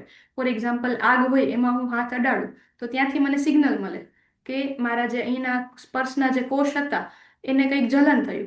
તો એ સિગ્નલ ન્યુરોન્સને મળે. ન્યુરોન્સ એવું વિચારે કે આવું થાય ત્યારે શું કરવાનું, ત્યારે હાથ ત્યાંથી લઈ લેવાનું. તો એ પાછું બીજું સિગ્નલ આપે કે હાથ લઈ લેવાનું. સો આ જે સેમ વસ્તુ છે એને કહેવાય ન્યુરલ નેટવર્ક. અને આ બેઝ ઉપર એઆઈમાં કન્સેપ્ટ છે આર્ટિફિશિયલ ન્યુરલ નેટવર્ક. તો એઆઈની એક આખી બ્રાન્ચ છે, that is a deep learning. અને આર્ટિફિશિયલ ન્યુરલ નેટવર્ક પર કામ કરે છે. એ લોકો એક્ઝેક્ટ એવું જ કરવા માંગે છે કે જે રીતે માણસનું મગજ કામ કરે, જે રીતે માણસનું મગજ બનેલું છે, કેવી રીતે મેક્સિમમ આવી રીતે આપણે એવું આર્ટિફિશિયલ મગજ બનાવી શકીએ. તો અલ્ટિમેટલી એ અત્યારે માણસના મગજ કરતાં 0.00001% પણ કામ નથી કરતું, પણ એટલું ફાસ્ટ કામ કરે છે કે આપણને એ અમેઝિંગ લાગે છે. બટ એના કરતાં આપણું મગજ 100-500 ગણું વધારે કામ કરે છે. આપણી લિમિટેશન એ છે કે આપણે થાકી જઈએ છીએ, આપણે બહુ ઓછી વસ્તુ યાદ રાખી શકીએ છીએ. જ્યારે એઆઈ પાસે મેમરી બોક્સ છે, એમને એક મોટું બોક્સ આપી દીધું કે આમાં બધું યાદ રાખો, તો એમાં બધું યાદ રાખે છે. સો જે રીતે માણસનું મગજ કામ કરે છે એવું સેમ મિમિક છે એ આર્ટિફિશિયલ ઇન્ટેલિજન્સ છે. Neural network, artificial neural network બનાવીને કામ કરે છે. સાદી ભાષામાં સમજીએ તો ઘણા બધા અલગ અલગ દેશોમાં અલગ અલગ જગ્યાએ સર્વર્સ છે. ચેટ જીપીટીમાં આપણે કંઈક લખીએ છીએ તો ચેટ જીપીટીનું એક મોટું સર્વર છે. સર્વર એટલે એક બહુ જ મોટું, આપણે વિચારી શકીએ એના કરતાં પણ મોટું એક ઘર હોય. એમાં ટેમ્પરેચર મેન્ટેન્ડ હોય અને મોટા મોટા મશીન રાખેલા હોય. ત્યાં અલ્ગોરિધમ્સ હોય, આપણી માહિતી ત્યાં જાય, ત્યાંના ઉપર વિનિમય થાય, માહિતીનો પ્રોસેસ થાય, અને ત્યાંથી આપણને માહિતી પાછી મળે. સો એ હવામાં નથી, એના માટે વર્ડ્સ હોય છે ક્લાઉડ સર્વર્સ. તો ક્લાઉડ સર્વર છે એ ઘણી બધી જગ્યાએ, દેશમાં, દુનિયામાં, અમદાવાદમાં પણ ઘણા ક્લાઉડ સર્વર હશે, યુએસએમાં પણ હશે, ઘણી બધી જગ્યાએ સર્વર્સ હશે. તો એના ઉપર પ્રોસેસ થાય અને આપણને માહિતી મળે. 110% માત્ર ને માત્ર કમ્પ્યુટર, આપણે જે આપણી પાસે લેપટોપ છે, આપણી પાસે સીપીયુ છે, એ જ છે સેમ, બહુ જ મોટા છે. That's it. રાઈટ. એટલે વાત તો બરાબર છે. ઘણી વાર નહીં આપણને થાય કે આ બધું હવામાંથી થાય છે. અચ્છા, ખાલી આનો એક પૂર્તતામાં એક પ્રશ્ન એવો થાય કે આ એઆઈ જે કોઈ બનાવે છે એનો ઇન્ટરેસ્ટ શું? કારણ કે આપણે તો ક્યાં કોઈ પૈસા તો આપતા નથી, આપણે તો બધું મફતમાં મળે છે. ઘેર બેઠા ગંગા છે, તો આ ગંગા વેવડાવે છે કોણ? મહાદેવજીના જટામાંથી તો વહેતી નથી, ક્યાંકથી તો વહેતી હશે ને. આપણને એવું લાગે છે કે આપણને એ ફ્રીમાં મળે છે, પણ આના માટે આપણે ઘણી બધી કોસ્ટ ઓલરેડી આપી દીધી છે. ફોર એક્ઝામ્પલ, ચેટ જીપીટી છે, આપણને ફ્રીમાં આપ્યું, ફ્રીમાં વાપરીએ છીએ. તો શું ફાયદો છે? ચેટ જીપીટી જેને બનાવ્યું છે એ લોકોને આનાથી શું બેનિફિટ છે? પણ ફ્રીમાં આપણે લોકો જે કંઈ કામ નથી, કંઈક નાની મોટી વસ્તુ કરવા માટે, ટાઈમપાસ કરવા માટે, ફેસબુકની પોસ્ટ લખવા માટે, એ બધા વાપરે છે. એ ચેટ જીપીટી ફ્રી છે. જે અમે વાપરી છીએ, ઇન્ડસ્ટ્રીમાં વાપરી છીએ, જેનો ડેમો મેં બતાવ્યો, એ બધા પેઇડ છે. અમે એમના લાખો ડોલરો પેમેન્ટ કરી છે. ઓકે. ક્યાંક મારે એ chat GPT, same GPT use કરી અને મારે કોઈક વેબસાઇટમાં ચેટબોટ બનાવવું છે કે જે તમને જવાબ આપે, મારે કોઈ એપ્લિકેશન મારા ઘર માટે બનાવવી છે, મારી કોઈ ઇન્ડસ્ટ્રી માટે બનાવવી છે, એના માટે જો હું એ ચેટ જીપીટી યુઝ કરું છું તો એ લાખો ડોલરો માંગે છે અને અમે લોકો આપીએ છીએ. તો એ જે ફ્રી છે એ ખાલી ને ખાલી આમ આદમીમાં, નોર્મલ પીપલમાં જાગૃતતા આવે, એઆઈનો વધારે ને વધારે યુઝ કરે, આદત કરે, એના માટે જ. એક વખત એ લોકો ઓફિશિયલ યુઝ કરવા માંડ્યા પછી એ પેઇડ છે. હા, એટલે સમજાયું ટૂંકમાં, જેમ પાનના ગલ્લે ભગત મફત ખવડાવે અને પછી જી. મસાલા ટેવ પાડી દે, એના જે વાત થઈ ગઈ. હા, પ્લસ એ જે મફત ખવડાવે છે એનો ફીડબેક માંગે છે. આ 5,000 લોકો વાપરે છે તો એ લોકોને ડેટા મળે છે, એના પર પાછું પ્રોસેસ કરે છે, સમજે છે લોકોને કે અચ્છા આ લોકો આવી રીતે વાપરે છે. આપણે આપણા હજારો ફોટોસ ચડાવી છે, એનો એ લોકો ઉપયોગ કરે છે. એક બહુ મહત્વનો પ્રશ્ન એવો પૂછવો છે કે તું પણ સ્ટુડન્ટ રહી શીખ્યું છે કોલેજની, અને ઘણી બધી સ્કોલર સ્ટુડન્ટ છે. હવે અત્યારે જો ચેટ જીપીટી હોય કે તમારી જેમિની તમારી પાસે હોય, એઆઈ તમારી પાસે હોય, તો તમને પીએચડી કરવું તો તમારા માટે સહેલું થઈ જાય ને. મારે તો એને ખાલી કોઈ વિષય આપવાનો કે આ વિષય પર મારે પીએચડી કરી તો મને થીસીસ લખીને આપી દે. તો એ થઈ શકે ને. એટલે પણ એ, અને બીજું મેં એવું પણ માર્ક કર્યું, જયારે તમે કોલેજમાં કોઈ પ્રોજેક્ટ કરતા હોય તો જી એનું પણ એક સોફ્ટવેર આવે છે કે તમે ક્યાંયથી કોપી મારીને તો નથી લઈ આવ્યા ને, પ્લગેરિઝમ ચેક કર. હે? પ્લગેરિઝમ હા. તો એ આ એઆઈ ના સપોર્ટ થી કોઈ થીસીસ બનાવીને ડિગ્રી લેશે તો શું એ એવું શક્ય છે? અને જો શક્ય હોય તો એ સાચું કહેવાય કે ખોટું? અથવા એના પર કોઈ ક્રિમિનલ કેસ થાય, એટલે કોઈ કાયદાકીય ગુનો બની શકે? હા જી સમજાવું. જ્યારે જ્યારે ચોરનો જન્મ થાય ને ત્યારે પેરેલલ ક્યાંક યુનિવર્સમાં કોઈ પોલીસનો જન્મ થઈ જ જાય. એટલે એવું તો નથી જ કે હું એઆઈ પર થીસીસ બનાવીને કરી શકું. એનું કારણ છે અત્યાર સુધી ઇન્ટરનેટમાંથી જે બી કંઈ માહિતી અવેલેબલ હોય એને એ લખીને થીસીસ બનાવીને હું પબ્લિશ કરું તો એના માટે પ્લગેરિઝમ રિપોર્ટ કરીને એક આવતું કે એ ચેક કરી આપે રિપોર્ટ કે આવું ક્યાંય ઇન્ટરનેટમાં અવેલેબલ નથી ને. એવી રીતે હવે બીજો રિપોર્ટ આવે છે, એ આવે છે ઝીરો એઆઈ રિપોર્ટ. એ એઆઈના જ ટૂલ્સ છે જે ચેક કરે કે આ માણસે લખેલી વસ્તુ છે કે એઆઈએ લખેલી વસ્તુ છે. અને ઇવન તમારે જો ચેક કરવું હોય તો જીપીટી, જેમ ચેટ જીપીટી છે એવી રીતે એક વેબસાઇટ છે જીરો જીપીટી. તો જીરો જીપીટીને કોઈક કન્ટેન્ટ આપણે આપીએ તો જીરો જીપીટી આપણને લખીને આપે કે આટલી આ 5 લાઈન તો જીપીટી જનરેટેડ જ છે, આટલી 5 લાઈન ખબર નથી, આ 10 લાઈન આ પેરેગ્રાફ જીપીટી જનરેટેડ છે. ઓવરઓલ આખા કન્ટેન્ટમાં 80% કન્ટેન્ટ એઆઈનું છે. બરાબર. તો જ્યારથી ચેટ જીપીટી બધા માટે અવેલેબલ છે ત્યારથી પેરેલલ સેમ એ જ સમયથી જીરો જીપીટી પણ અવેલેબલ છે. હા, એનો બધાને ખબર ઓછી હોય છે કે ઓકે આવું પણ હોય છે, પણ જે લોકો થીસીસ લખે છે, રિસર્ચ કરે છે, એને તો આ બધા રિપોર્ટ સબમિટ કરવાના જ હોય છે. તો ઝીરો એઆઈ રિપોર્ટ એના માટે પ્લગેરિઝમ રિપોર્ટની ઇક્વલ હોય છે. તો ના, એવું ન થઈ શકે કે કંઈ મહેનત કર્યા વગર જ માત્ર ને માત્ર એઆઈનો યુઝ કરીને આપણે કંઈક ડિગ્રી મેળવી શકીએ. હવે છે ને, જો આપણી પાસે સમય થોડો ઓછો છે, પણ 2 મહત્વના પ્રશ્નો મારે પૂછવા છે જેથી કરીને આપણે થોડી માહિતી મળે. એમાં પહેલો પ્રશ્ન એવો છે કે જે કંઈ આપણે આ ક્રિએટિવિટી આપણી છે, કોઈ પણ આપણી ભાષાની, આપણા નોલેજની, તો એ એઆઈ ના આવવાથી આપણી સર્જનાત્મકતા ઘટશે, અથવા તો આપણે ઓરિજિનલ સર્જન છીએ પણ જે લોકો ફેક સર્જન છે, સર્જક છે, જે લોકો આર્ટિકલ, કવિતા, લેખ બધું બનીને કરે, એ લોકો આગળ વધી જશે કે જે ઓરિજિનલ સાચું લખે છે, મહેનત કરીને આવે છે, લોકો ટકી રહેશે? એ ના કારણે આ લોકો, આ બંને ફેક્ટર પર શું અસર થશે? સીધી વસ્તુ છે કે મારા દાદા હતા, એ 100-200 કિલોમીટર આમથી તેમ ચાલીને બીજા ગામડે જતા રહેતા હતા. આજે અમે નર્મદા પરિક્રમા 15-20 કિલોમીટર કરીને આવીએ તો એ 5 જગ્યાએ ફેસબુકમાં પોસ્ટ કરી છે કે અમે તો આટલું બધું હાલ્યા. તો વાહન આવ્યા તો ચાલવાની શક્તિ ઓછી થઈ, યાદ શક્તિ ઓછી થઈ, ફોન નંબર યાદ નથી રહેતા, ધીરજ ઓછી થઈ. ટ્રેકિંગ આવ્યું, જીપીએસ ટ્રેકિંગ આવ્યું, એનાથી પહેલા આપણે રાહ જોતા કે કોઈનો પત્ર આવશે, 5 દિવસે આવશે, 10 દિવસે આવે. હવે જે ફૂડ ઓર્ડર કર્યું છે 10 મિનિટમાં આવી જ જવાનું છે, તો એ આપણે 3 વખત ચેક કરી છે ક્યાં પહોંચ્યું. તો એવી રીતે જ્યારે કંઈક નવી ટેકનોલોજી આવે છે, કંઈક નવી વસ્તુ આવે છે, ત્યારે માણસની જે શક્તિ છે એનો થોડો ઘણો ક્ષય થાય છે. એ ડિપેન્ડ કરે છે માણસ ટુ માણસ. એવી રીતે એઆઈ આવવાથી સર્જનાત્મક શક્તિમાં 100% થોડો ઘણો ક્ષય થશે. જે લોકો પોતે પહેલા વિચારે છે પછી એઆઈને એઝ અ આસિસ્ટન્ટ યુઝ કરે છે, સેવક તરીકે યુઝ કરે છે, એને પ્રોબ્લેમ નહીં થાય. પણ જે લોકો એને માલિક તરીકે યુઝ કરે છે, એઆઈ કે એમ પોતે વિચારે છે, પોતાને વાર્તા લખવી છે તો એઆઈને પૂછે છે કે ભાઈ મને વાર્તા લખી દે, એઆઈ ડિરેક્શન આપે છે કે આવી જ સ્ટોરી લખ, તો એની સર્જનાત્મક ક્ષમતા 100% ક્ષય થશે જ. પણ જે લોકો એને સારી રીતે એક સેવક તરીકે વાપરે છે એમને ક્યારેય પ્રોબ્લેમ નહીં થાય. બીજી વસ્તુ જે વાત કરી કે બની બેઠેલા લેખકો જે એઆઈના સપોર્ટથી લેખક બનીને આગળ આવે છે, એ તો સમાજનું બહુ મોટું દૂષણ છે અને એ તો રહેશે. કારણ કે એનો કોઈ, મારી પાસે આજે હું ખાલી ફેસબુક ખોલું અને 15 પોસ્ટ આવે છે અને એમાં મેં પેલી 2 વાંચી અને મને મજા ન આવી કે આવી શું વાર્તાઓ, તો બંધ કરી દઈશ. પાછળ જે 10 સારી છે એ હું નહીં વાંચું. કોઈ બુક લીધી મેં વાંચવા માટે લાઇબ્રેરીમાંથી, કોઈ નવા લેખકની બુક છે, મેં 2 પત્તા ખોલ્યા અને મને ખબર પડી કે ભાઈ એ તો એઆઈ વાળું છે, આમાં કંઈ નવું કંઈ નથી, તો હું નવા લેખકોને વાંચવાનું બંધ કરીશ. બની શકે એવું. તો હા, કીચડમાં કોઈ કૂદકા મારતો હોય તો છાટા તો બાજુમાં ઊભા હોય એને ઉડવાના જ છે.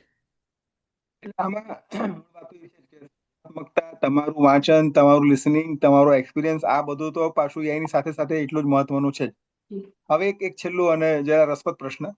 આજકાલ આપણે એક શબ્દ બહુ સાંભળે છે, ડીપ ફેક.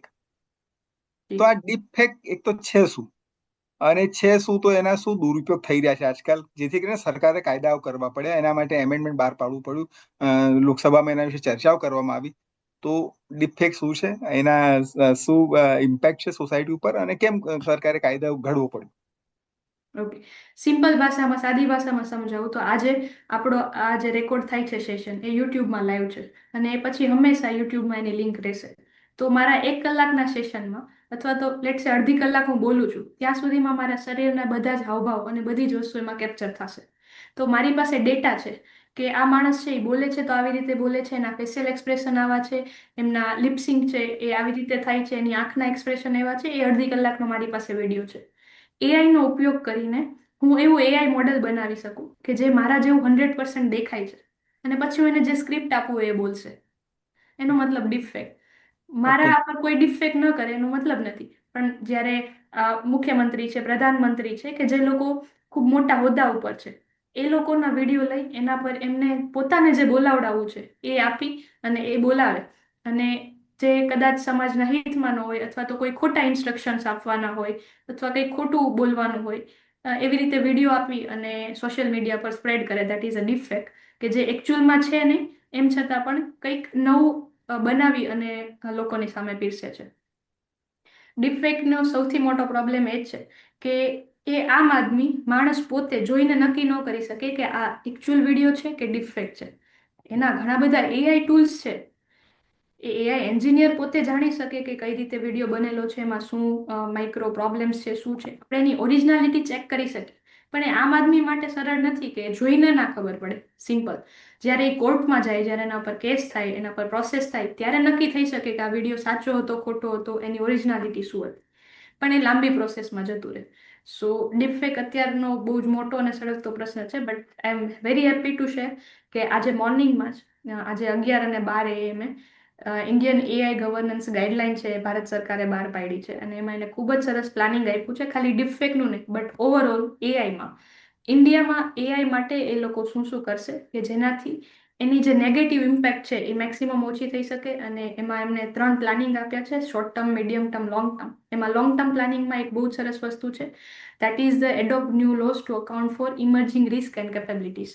હવે આપણા ઇન્ડિયામાં નવા લો આવશે જે AI રિલેટેડ હશે. જે માણસ AI બનાવે છે એના માટે પણ નવા કાયદાઓ આવશે, જે વાપરે છે એના માટે પણ આવશે. તો કેવું છે કે કોઈક નવી ટેકનોલોજી આવી, હવે એનો ધીમે ધીમે વાપરવા માંડ્યા. ફોર એક્ઝામ્પલ, જ્યારે ઘોડાગાડી ચાલતી હતી ત્યારે એક્સિડન્ટ નહોતા થતા, પણ નવા બાઇક આવ્યા અને ઘણા બધા એક્સિડન્ટ થવા માંડ્યા. અત્યારે લાખો લોકો રોડ એક્સિડન્ટમાં એનું મૃત્યુ થાય છે. તો પછી ધીમે ધીમે સીટ બેલ્ટના કાયદા આવ્યા, હેલ્મેટના કાયદા આવ્યા, એને ઓછા કરવાનો આપણે પ્રયત્ન કરશું. તો એવી રીતે સેમ AI હવે એવા સ્ટેજ પર છે કે એના માટે કાયદા લાવવા જરૂરી છે, અને સરકાર બહુ જ સરસ એના માટે કામ કરે છે.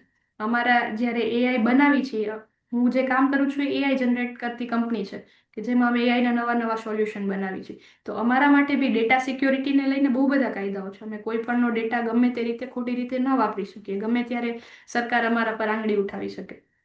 સો હા, ડીપફેક, એની સામે ડીપફેક બહુ જ નેગેટિવ વસ્તુ છે, પણ જો એનો પોઝિટિવ યુઝ કરીએ, એમના ઘણા બધા ટૂલ છે. એ જે ડીપફેકમાં શું હોય છે કે મોડેલ હોય છે, એના પર આપણે એ મોડેલને સેમ મોડેલ બનાવી અને આપણે જે બોલાવડાવું એ બોલાવી શકીએ. પણ એવું AI મોડેલ પણ બનાવી શકીએ કે એવો માણસ કોઈ એક્ઝિસ્ટ જ નથી કરતો, તો પછી આપણે એની પાસે જે બોલાવીએ એનો કોઈ પ્રશ્ન નથી. ફોર એક્ઝામ્પલ, હું તમને એક નાનકડો 1 મિનિટની ક્લિપ બતાવું. મારા એક સાહિત્યના મિત્રની જ ક્લિપ છે, તમે ઓળખો છો જિગ્નેશભાઈની. એમને એમની પોતાની નવલકથા માટે એક નાનકડો AI નો વિડીયો બનાવીને સોશિયલ મીડિયામાં મૂક્યો છે, માત્ર 19 સેકન્ડનો છે. રાઈટ? અવાજ આવે છે કે નહીં વિડીયોનો એ મને કહેજો. નમસ્તે.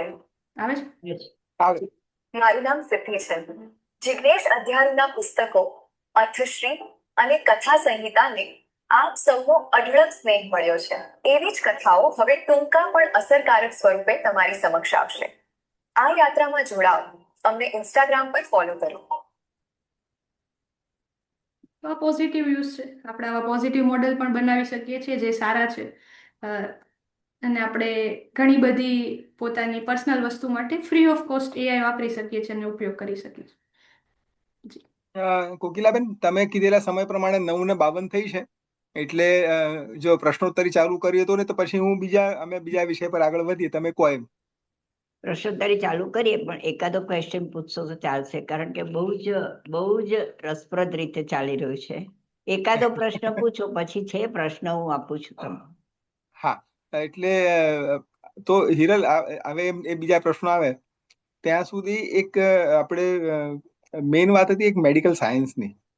તો મેડિકલ સાયન્સ ની અંદર એઆઈ ટેકનોલોજી કેટલી હેલ્પફુલ છે? કારણ કે જેમ આપણે વાત થઈ કે સેકન્ડ ઓપિનિયન માગે છે, રાઈટ, વેરી ટ્રુ. પણ અગેન ઘણા એના કારણે મિસયુઝ, કોઈ ડોક્ટર ધારો કે થર્ડ ક્લાસમાં પાસ થયેલો હોય, જે સ્કોલર છે એમની વાત છોડી દઈએ, પણ નથી, અને એ આના સપોર્ટના કારણે એની પ્રેક્ટિસ દખાવી દે અને ખરેખર સોસાયટીને હાર્મફુલ થાય એવું બની શકે? અ, બની શકે, પણ એક વસ્તુ તો છે કે બહુ લાંબુ ન ચાલે. સાચા દેવળે ઘંટ વાગે એવી આપણી ગુજરાતી કહેવત છે. એઆઈ ને એટલી જ લાગુ પડે છે કે કદાચ ચાલી જાય 2-3 વર્ષ, પણ માત્ર ને માત્ર એઆઈ ના સહારે કોઈ માણસ આગળ નહીં વધી શકે. એનું હા, કારણ યસ. છે, એનું બહુ જ મેઇન કારણ છે, એઆઈ પાસે ઇન્ક્લુઝન નથી, એઆઈ ની ચેતના નથી, કોન્શિયસનેસ નથી એઆઈ પાસે. તો ડોક્ટર હંમેશા 100% આપણા પ્રોબ્લેમ સાંભળીને એના નોલેજ પ્રમાણે દવા નથી દેતા. એના પોતાના ઇન્ક્લુઝન્સ હોય છે, એની ઇનર ચેતના હોય છે. એ આપણો હાથ પકડીને કદાચ આપણે પ્રશ્નો કહીએ એની પહેલા પણ એ ઘણી બધી વસ્તુ સમજી શકે છે, જે માનવીય સંવેદના છે. એ કદાચ એઆઈ, હું હંમેશા આવતા 70 વર્ષની વાત કરું છું, કારણ કે મારે 30 થયા ને હું એવું સમજુ કે સતાયુ માણસ જીવે તો હજુ 70 કાઢવાના છે. 70 વર્ષ સુધી તો એ પોસિબલ જ નથી કે એઆઈ છે માણસને, કોઈ ડોક્ટર એઆઈ ના સહારે માણસને સાજા કરી શકે. હા, પોતે કેપેબલ છે, પોતે વર્લ્ડ ક્લાસ ડોક્ટર છે, તો એઆઈ એને બહુ જ સારી રીતે હેલ્પ કરી શકશે. પણ એને એટલે એક વસ્તુ, સોરી, મેં એવું માર્ક કર્યું છે કે અત્યારે બેઝિકલી ઇન્ડસ્ટ્રીની અંદર, આપણે ટેકનિકલ ઇન્ડસ્ટ્રીની જઈએ કે બીજી કોઈ પણ, તમે ફેશન ડિઝાઇનમાં જાઓ કે તમે સંગીતમાં જાઓ કે તમે ફિલ્મમાં જાઓ, આ બધામાં તો એઆઈ નો ખરેખર ખૂબ પોઝિટિવ આપણને સપોર્ટ મળી રહ્યો છે. અમુક રિસ્કી ફિલ્ડ આપણે છોડી દઈએ, લોકો બોમ્બ બનાવવાનું પણ એઆઈ માંથી શીખીને આવે છે, ઓફકોર્સ. એ એમની જોડે છે, એમાં આપણે કશું કરી શકીએ એમ નથી. પણ પોઝિટિવ જો વાત કરીએ તો એમાં ઘણી બધી પોઝિટિવ વસ્તુ તો એઆઈ ના કારણે બની રહી છે અને ફાયદાકારક છે, અને એનાથી કોઈની નોકરી જશે એવું તો દેખાતું નથી. એના માટે ખાવ ઉભો કર્યો છે કે આ તો આવશે તો મેન પાવર ખાઈ જશે, એવું તો દેખાતું નથી. છતાં તને એઆઈ હેડ તરીકે શું દેખાય? 5 વર્ષ પછીનું વિશ્વ એઆઈ ના દ્રષ્ટિથી શું દેખાઈ રહ્યું છે? જી, આ બહુ જ કોમન પ્રશ્ન અને બધાને થાય છે કે એઆઈ છે આપણી નોકરી લઈ શકશે કે નહીં. તો એનો એક સીધો જવાબ છે કે એઆઈ ક્યારેય આપણી નોકરી નહીં લઈ શકે, પણ એવા માણસો કે જે ઇન્ટેલિજન્ટ છે અને એઆઈ વાપરે છે, એ 100% એવા માણસો કે જે એઆઈ નથી વાપરતા એની નોકરી લઈ લેશે. કારણ કે જે કામ કરતા મારે એઆઈ વગર 5 કલાક થાય છે, તો હું એઆઈ વાપરીને એ કામ એટલી જ ગુણવત્તાથી 2 કલાકમાં કરી દઉં, તો જે માણસ એઆઈ નથી વાપરતો એની નોકરી ચોક્કસ જવાની છે. બીજું, આવતા 5 વર્ષની વાત કરું તો હમણાં જ મેં એક મરીન ટાઈમની કોન્ફરન્સ અટેન્ડ કરી. ત્યાં એક બહુ જ સરસ યુઝ કેસ મેં એઆઈનો જાણ્યો કે આપણે જે ટેન્કર હોય જ્યાંથી ઓઇલ આવે છે, જે શિપમાંથી ટેન્કરમાં ઓઇલ આવે છે, એવી રીતે ઘણા બધા લિક્વિડ વસ્તુ એમાં આવતી હોય. તો એક વખત જ્યારે આખી શિપ આવી જાય, ફોર એક્ઝામ્પલ આ વખતે આખી શિપ ઓઇલની આવી હતી, તો એ કન્ટેનર ટેન્કરમાંથી ઓઇલ કાઢી લીધું. હવે નેક્સ્ટ ટાઈમ એ શિપ કોઈક બીજા લિક્વિડની આવવાની છે, લેટ્સ સે એ પેટ્રોલની આવવાની છે ફોર એક્ઝામ્પલ. તો એના માટે અંદરથી આખું કન્ટેનર ટ્રેલર સાફ કરવું પડે. આજ સુધી એમાં માણસોનો જ ઉપયોગ થતો અને એમાં બહુ જ વધારે કેઝ્યુઆલિટી થતી, કારણ કે થોડા ટાઈમ પછી કંઈક અંદર અલગ ગેસ બને અને ઘણું બધું થાય. માણસ અંદર જઈને આખું સાફ કરે નથી, એના 10 વર્ષ જીવનના પણ ઓછા થઈ જાય. હવે ત્યાં રોબોટ છે, જેવી રીતે ઘરમાં કચરા પોતા કરવાના રોબોટ છે, એવી રીતે સ્પેશિયલ ટેન્કર માટે બનાવેલા રોબોટ છે. તો પેલું જે ક્લિનિંગ હોય એ રોબોટ થ્રુ થાય છે. તો એવું નથી કે ત્યાં જે વર્કર કરતા હતા એ 500 વર્કર કાલથી નવરા થઈ ગયા. ના, એવું નથી. એમાં એડજસ્ટ થઈ જાય છે ઇન્ડસ્ટ્રીમાં, ધીમે ધીમે બીજું કામ કરે છે. એ રોબોટ ઓપરેટર બની જાય છે, કારણ કે એને નોર્મ્સ ખબર છે, એને ખબર છે કે કેવી રીતે સાફ કરવાનું. તો એવી રીતે એ કામ કરે છે. હા, જોબ જશે નહીં, પણ પરિવર્તન નિયમ છે. જો કેમેરા, જ્યારે ડિજિટલ કેમેરા આવ્યા એની પહેલા જે કેમેરા હતા, એવી કંપની હતી કે જે ખાલી એનાલોગ કેમેરા જ બનાવતી હતી. એક ડિજિટલ કેમેરા ના બનાવી શકી તો એવી કંપની બંધ થઈ ગઈ. પણ સોની છે તો એ પહેલા બીજા પ્રકારના કેમેરા બનાવતી હતી. ડિજિટલાઇઝેશન થયા પછી સોનીએ બીજું કંઈક બનાવવાનું ચાલુ કર્યું, તો એ ટકી રહ્યા. સો જે માણસ પરિવર્તન સાથે ફરી જશે, એમની જોબ નહીં જાય. જે એક્સેપ્ટ નહીં કરી શકે એઆઈને, હા, એમની જોબ જવાના ચાન્સીસ છે. પણ એક ખૂબ વાત તો સરસ. છે હિરલ, આપણે એટલું કહીએ કે આપણે જ્યારે પણ મળીએ છીએ તો આપણે ઉષ્માસભર ભેટીએ છીએ, એ જે ઉષ્મા છે, જે એક અરસપરસના શબ્દો છે, જે લાગણી છે, એ એઆઈ માંથી ન મળે. એઆઈ માંથી આપણે ટેકનિકલ સપોર્ટ મળી શકે અને આપણા કામ થઈ શકે. એના માટે તો આપણે માણસોની જરૂર પડશે. કોઈ પણ હોય, ક્યાંય પણ હોય, એના વગર આ આપણું શક્ય નથી. તો ખૂબ સરસ રહ્યું. કોકિલાબેન, તમારા પ્રશ્નો હોય તો કહો, નહીંતર પછી અમે આગળ ચાલુ કરીએ. હા હા, હવે ખૂબ સરસ આપણો અત્યાર સુધીનો સંવાદ બહુ બહુ સરસ રહ્યો, રસપ્રદ. કૌશલભાઈ ચોકસીનો પ્રશ્ન છે તેઓ કરી શકે છે. નમસ્તે બંને જણાને, ખૂબ મજા આવી. બંને જણા જે વાત કર્યો બહુ સરસ મજા આવી. તો આ મારું જે આ પાછળ જોશો તમે, એ ચેટ જીપીટીનું રેન્ડરિંગ છે, વન ઓફ માય અવતાર. હું શું છું એનું પ્રોમ્પ્ટ કર્યા પછી this is what I got, one of the avatar, right? હવે એક વસ્તુ મારે જે શેર કર્યું તે હમણાં હું જે ક્વેશ્ચન પછી એટલે I just want to add into this. તો આ you can see my screen. Yes. તો ગયા અઠવાડિયે જે ગાંધારીનું ઉપર હતું ને, જે હા, આપણે એપિસોડ, એની આ વિડીયો લિંક મેં મૂક્યું, અને can you summarise this? Okay. એટલે એ યુટ્યુબની વિડીયો લિંક જે હતી એને આ સમરી આપી કે ડૉક્ટર સેજલ શું બોલ્યા. ખૂબ સરસ. બરાબર છે. પછી મેં એને કીધું કે મને ગુજરાતી કરી આપો, તો મને આ ગુજરાતી કરી આપ્યું. પછી સ્વાતિએ પૂછ્યું કે એનો પ્રતિભાવ કેવી રીતે થાય. મેં તો પ્રતિભાવ મને જરા કે કેવી રીતે પ્રતિભાવ આપવાનો. તો મને કહ્યું કે આ તમે પ્રતિભાવ આપવો હોય તો આવી રીતે ચાલુ કરો. So this is a clear example કે એઆઈ કેવી રીતે તમને હેલ્પ કરે છે. મારો જોબ અત્યારે ઇઝ ટુ હ્યુમનાઇઝ એઆઈ. આપણા બધાનો જોબ એ થયો છે કે આપણે એને હ્યુમન કેવી રીતે કરીએ એઆઈને, તો આપણે હ્યુમેનિટીની સેવામાં રહેશે. તો હવે આમાં તો ઘણા બધા વાત કરી શકાય એવું છે. તમે દરેક બહુ સરસ સંજયભાઈ બધા ક્વેશ્ચન બધા હતા, દરેક પાસા તમે કર્યા. હવે હમણાં જ જે ક્લોડ જે છે, ક્લોડ સોફ્ટવેર, એનું જે ક્લોડ કોડ અને ક્લોડ કોડ વર્કસ્પેસ, એ બંનેને લીધે આપણે ઇન્ડિયાના શેરના ભાવ, આઈટીના શેરના ભાવ નીચે ગયા હમણાં. તો હવે એમાં એટલી રિયાલિટી કેટલી છે અને કેટલા હશે ઇન્ડિયન આઈટી ઇન્ડસ્ટ્રીએ એડજસ્ટ કરવાની જરૂર છે. આમાં શું છે કે આજે ઇન્ડિયા એઆઈમાં ખૂબ આગળ ઉપર આવશે, કારણ કે એઆઈ છે શું, પેટર્ન ડેટા અને પેટર્નને તમે રેન્ડમનેસને પેટર્નને તમે સ્ટડી કરો છો. તો આજે 1900માં વર્લ્ડનું પોપ્યુલેશન 1.6 બિલિયન હતું, એટલું તો ખાલી ઇન્ડિયામાં જ અત્યારે. એટલે આ જાતનો ડેટા, આ જાતનું માસ, અને દરેકના હાથમાં મોબાઈલ, અને દરેક અપલોડ કર્યા જ કરે. એટલે ઇન્ડિયામાંથી એઆઈ બહુ આગળ આવશે. પણ ઇન ધ શોર્ટ ટર્મ આ ક્લોડ ને આ બધાનું જે છે એની ઇફેક્ટ શું લાગે છે? ઓકે. ક્લોડ છે એ આઈટી માટે, કોડિંગ કરવા માટે ઘણું બધું યુઝ થાય છે. આપણે જે કામ અત્યાર સુધી માણસો બેસીને જાતે કોડિંગ કરતા, જે વેબસાઇટ બનાવતા અઠવાડિયું થતું, એ હવે અત્યારે એક ટર્મ છે વાઇબ કોડિંગ. વાઇબ કોડિંગ મતલબ આપણે આખું કોડિંગ એઆઈ પાસે કરાવીએ. તો એ વેબસાઇટ છે એ એઆઈ 2 કલાકમાં બનાવી શકે. પછી એમાં આપણે કંઈક ચેન્જીસ કરીએ તો બીજી 2 કલાક ગણી. તો જે 10 દિવસનું કામ હતું એ 4 કલાકમાં આપણે એક આરામથી એક વ્યવસ્થિત વેબસાઇટ બનાવી શકીએ. તો આની અસર એ આવી કે જે કામમાં વાર લાગતી હતી એ કામ ફાસ્ટ થયું. જ્યારે 10 ડેવલપરની જરૂર હતી ત્યાં હવે મારે 2 જ ડેવલપરની જરૂર છે. તો એના 2 પાસા છે. આઈધર હું 8 ડેવલપરને ફ્રી કરી દઉં તો એ લોકો નવરા થાય. બીજો પાસો એ પણ છે કે હું વધારે કામ શોધું, એ 8 ડેવલપરને બીજી કોઈ જગ્યાએ લગાડું કે જ્યાંથી એ લોકો કામ લઈ આવે, મારું કામ છે એ ઝડપથી થાય. રાઈટ? તો ઇન્ડિયામાં જે એઆઈ આઈટી કંપનીઝ છે એ આને કઈ રીતે જોવે છે, કઈ રીતે ઉપયોગ કરે છે એના પર છે. વધારે ને વધારે કામ લઈ અને વધારે ઝડપથી કામ સોંપી શકીએ અથવા તો કમ્પ્લીટ કરી શકીએ. એ જે 8 ડેવલપર ફ્રી થઈ ગયા એ નવી ટેકનોલોજી શીખે, એ નવું એઆઈ બનાવે. લોકો એઆઈનો ઉપયોગ કરે છે, પણ એઆઈ બનાવવા વાળા જે લોકો છે એમની જોબ તો સેફ છે ને, એ લોકો તો એટલા જ જોશે. એઆઈ પોતે નવું કંઈ નહીં કરી શકે. ક્રિએટિવિટી અત્યારે એ સ્ટેજમાં નથી. એઆઈના 4 સ્ટેજ છે, એમાંથી અત્યારે એઆઈ બહુ વેરી ફર્સ્ટ સ્ટેજમાં છે, જે હજુ એવા જ કામ કરે છે જે રિપીટેટિવ છે, જે મશીને કરવા જોઈએ.